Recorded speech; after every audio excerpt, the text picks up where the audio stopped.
dreadnoughts. We see them, creating machine guns, adding large numbers of people in their militia. So for sure, that's an underlying cause. You don't just build up a military for no reason. You know what I mean? Like if you're spending money and you're spending time acquiring weapons and soldiers, you're going to fight someone. And that's kind of an underlying cause, absolutely. Also, the last of them would be the alliance system.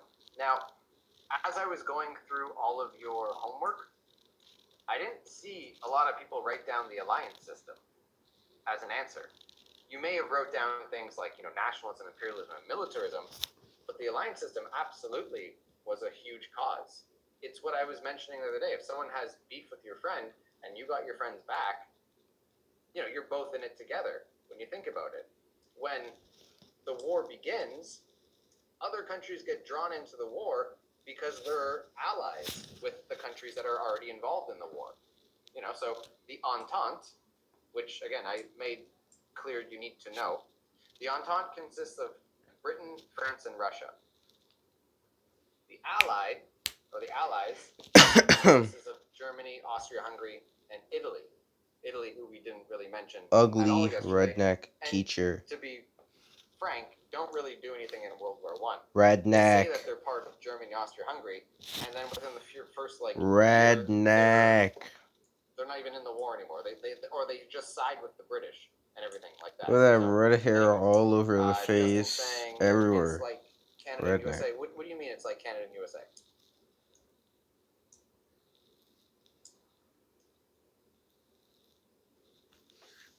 The alliance system. Yeah. Yes. Yeah. Absolutely. If the U.S. has a beef with another country, I guess. Oh, I also have a Reggie, a Justin. I have a Reggie in this class. I don't know a Justin, if that's true a anymore. Delia. Yo, this shit is. It was true in 2001. Show you everyone in this class. The U.S. declared war on almost what seemed like the entire Middle East, like Afghanistan. Know him. Yeah, Canada sent troops over to Afghanistan as well, so I know this guy. In that regard. But I know this guy. Still be the case today. I know him. Let's hypothesize.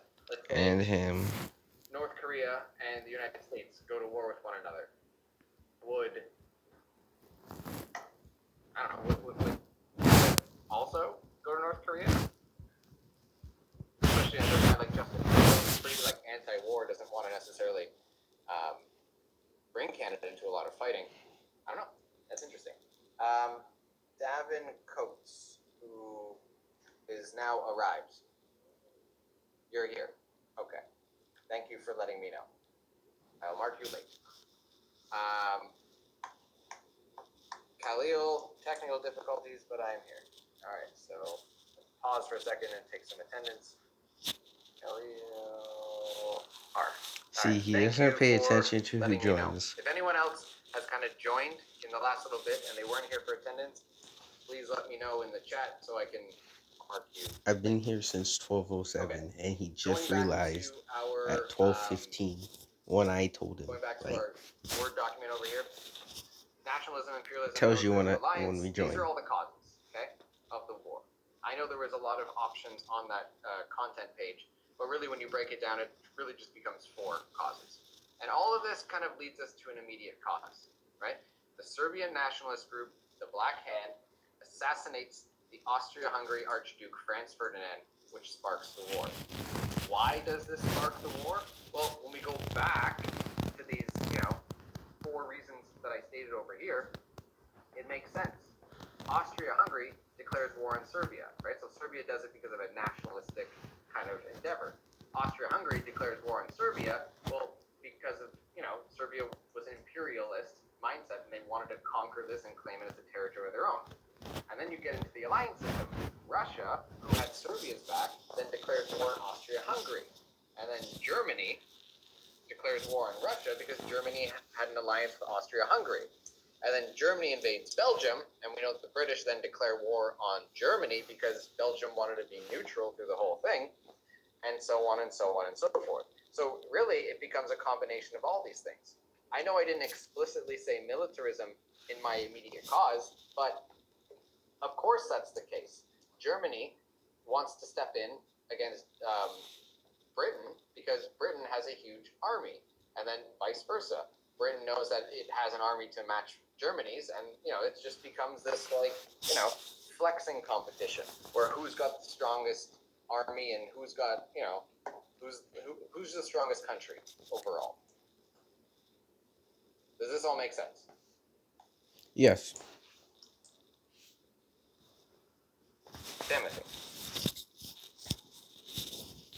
They bombed the cars and missed. Then the Archduke went to visit the officers who were bombed and then came and got shot. Yeah, the whole story is interesting as well. It's like when you talk about any sort of assassination, you look at the underlying causes and all of the other factors that happened, even with like John F. Kennedy's assassination, who was sitting on the grassy knoll and things like this. But the fact of the matter is, at the end of the day, the Black Hand shot the Archduke, and that's a big, that was a big deal, right? I'm sure if you ask a regular citizen of Serbia whether that was a good idea or not, you might not have got a yes or a thumbs up. But remember, the Black Hand they were a radical group. They were a rebel group. So that's a small number of Serbians who decided to take matters into their own hands. It would be like if Antifa or I don't care what's the far right group, like QAnon, like if they were to take matters into their own hands today, they don't represent a large number of people in a country. They're a very small fraction of it. It's definitely unfortunate from Serbia on that part. It's obviously unfortunate for Franz Ferdinand, who dies, and he didn't really deserve. No one deserves to die, but it's unfortunate all around, especially because it causes a massive world war. So that is that document over there. The second part of what I had you guys kind of complete was another document. How do I stop sharing this? Let me open up the other window over here. Redneck. Okay. You look like a bitch. Okay, so I'm going to open up a ranking ladder. Mm-hmm. You look like a bitch? No. You guys seen this? No, we can't see. You look like a bitch.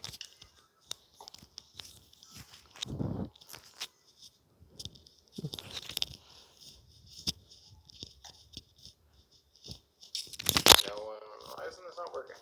Because you look like a bitch. Yes, close this. Close this. Try again. Look like a bitch.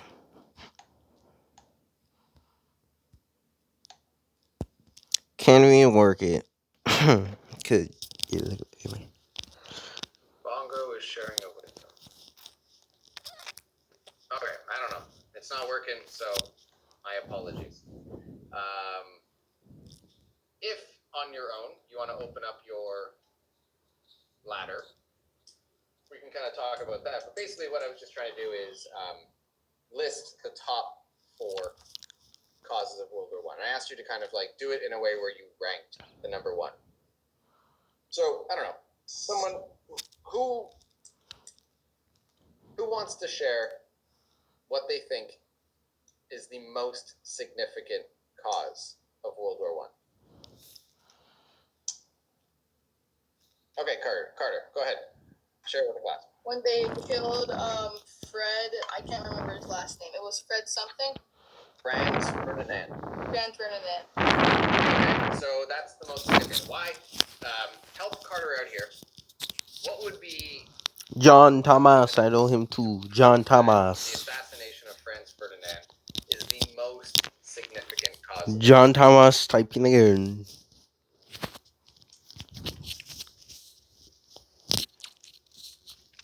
John Thomas. Timothy. Got a couple people chatting right now, typing their messages. Because he was he was the crown prince for sure. So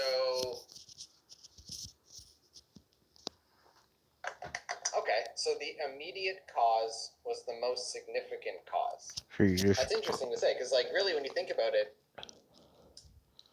it didn't really one guy dying. I'm gonna play devil's advocate here. Why is that more important than the fact that Germany or Austria-Hungary wants to expand their empire?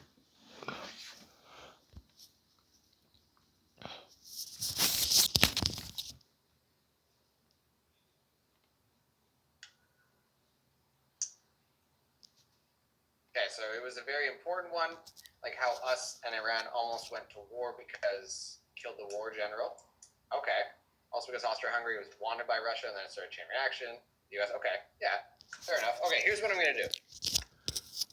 I'm going to get you guys in groups. I'm going to see if this works. I'm going to try out a new function here. So I'm going to make, let's see, how many guys do we have? How many people do we have in this class? Right now there are 24 people. Okay, so I'm going to create some breakout rooms. Number of rooms, make 4 rooms with 6 people in each. I'm just going to randomly assign you. And what you're going to do is you are going to talk amongst yourselves about what you think the most significant cause of World War II is. And then I'm going to ask you to select someone to speak.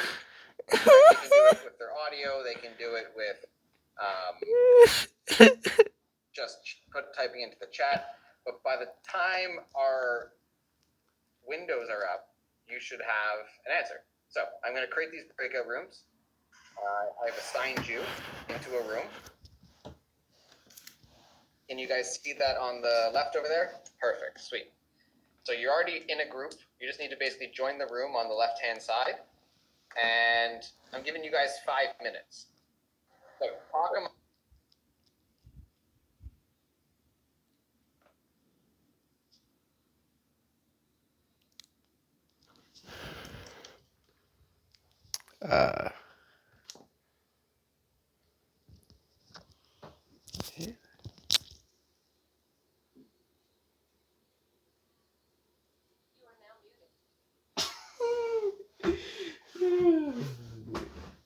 Man's in but not in.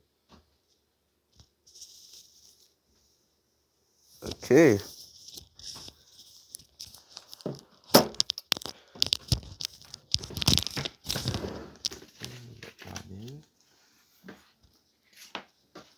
So what are we talking about? Why are you playing Valorant? What? No school? You are now unmuted. Hello. Hey. So I guess we should start making facts.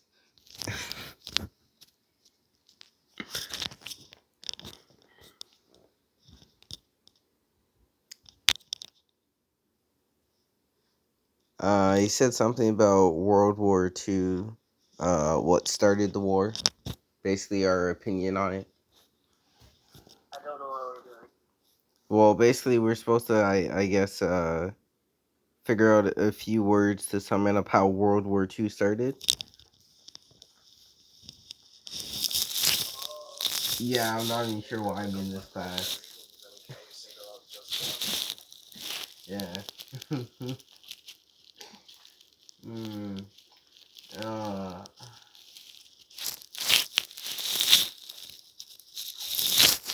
I don't know. Is it just me or did anyone fall asleep yesterday?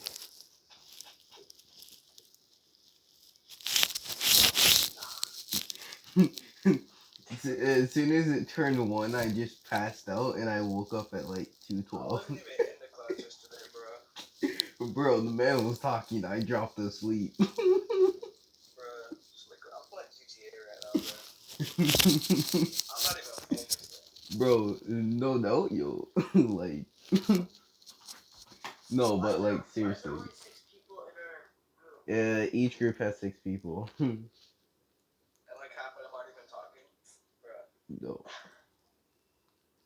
So I guess we just gotta find out a fact about why World War